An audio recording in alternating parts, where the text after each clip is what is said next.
Au-delà de l'arrestation d'un seul individu, c'est visiblement un énorme coup de filet réussi par les renseignements ivoiriens qui, le 10 janvier dernier, mettaient la main sur Alain Traoré, dit Alino Faso.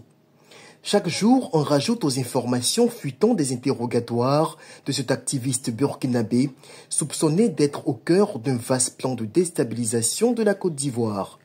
Ainsi, celui qui se trouve actuellement dans les mailles de la justice ivoirienne aurait fait plusieurs révélations qui auraient conduit à d'autres interpellations de certains de ses compatriotes vivant également sur le territoire ivoirien et qui agiraient pour le compte de la junte russe-africaine parachutée par la Russie à Ouaga.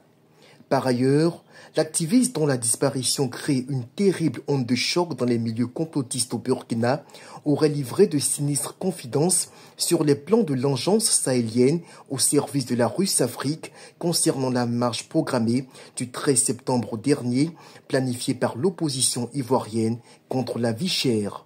Le même aurait aussi dévoilé la responsabilité de l'AES dans la divulgation de fausses informations relatives à la prétendue arrestation de l'officier ivoirien Koné Zakaria.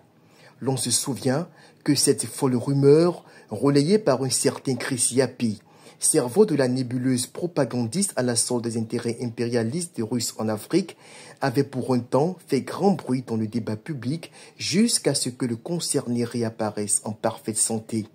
L'AES est engagée dans une guerre sans merci contre la CEDEAO et en particulier contre la Côte d'Ivoire qu'elle espère voir brûler, au mieux dont elle entend s'accaparer par tous les moyens possibles. Et dans cette optique, tous les coups sont permis, même les plus cyniques.